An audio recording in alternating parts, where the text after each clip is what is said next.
اللهم صل وسلم وبارك على سيدنا محمد.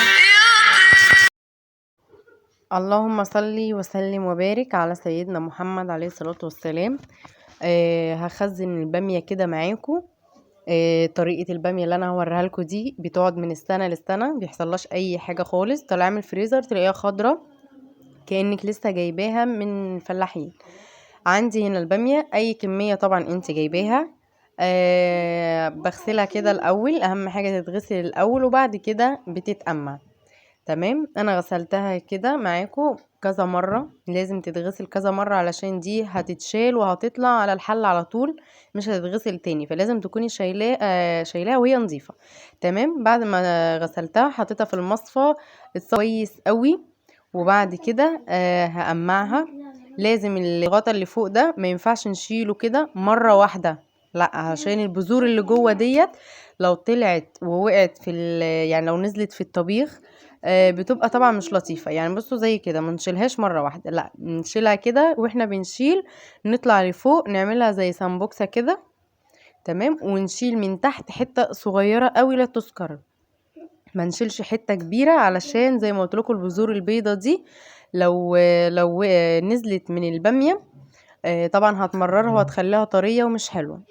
انا قمعت الكمية اللي معايا وجيت هنا مليت الحلة مية، واول ما المية لقيتها كده بتغلي رحت حطيت معلقتين كبار ملح وعصرت ليمونة كبيرة وحطيتها، وبعد كده هروح نازلة بالبامية زي ما انتم شايفين كده، وبالشيالة اللي معايا دي المصفى دي هقعد بقى انزلهم لتحت كده عشان يبقوا كلهم سوا واحد، يعني متبقاش واحدة ناشفة وواحدة اتعملت. انا مش هسيبهم كتير، انا بس يا دوبك اول ما الاقي لونهم بقى اخضر زي ما انتم شايفين كده هطلعهم على طول. انا مش هسيبها عشان لو سبتها هتتسلق وهتبقى طرية قوي وهتبوظ، لكن انا بسقطها كده في المية السخنة واطلع على طول.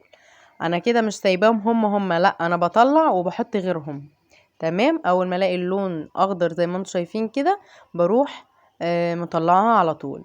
بطلعها بقى فين؟ بيبقى معايا حلة تاني حاطه فيها ميه وتلج، اهم حاجه التلج اهو زي ما انتم شايفين كده. ما ينفعش ميه ساقعه بس لوحدها، لازم ميه ساقعه وفيها مكعبات التلج دي. بطلع بقى من الميه السخنه وبنزلها في الميه الساقعه، بعملها زي صدمه عشان تبقى ماسكه كده نفسها، عشان لو شلتيها زي ما هي بالميه السخنه هتطرى قوي، لكن الميه الساقعه بتديها زي صدمه كده بتخليها ماسكه نفسها ما بتبصش ولا بيحصل لها اي حاجه. وزي ما قلت لك الطريقه دي تقعد معاكي للسنه ولا يجرى لها اي حاجه خالص. بطلع كده من الميه السخنه واحط في الميه الساقعه. طلعتهم بعدين كده من الميه الساقعه التلج اهي، وبقيت احطهم في المصفى علشان يتصفوا. هسيبهم لغايه ما يتصفوا كويس قوي، وبعد كده هكيسهم. ما ينفعش اشيلهم في الكياس بميتهم كده طبعا يبوظوا، لازم يتصفوا كويس قوي في المصفى.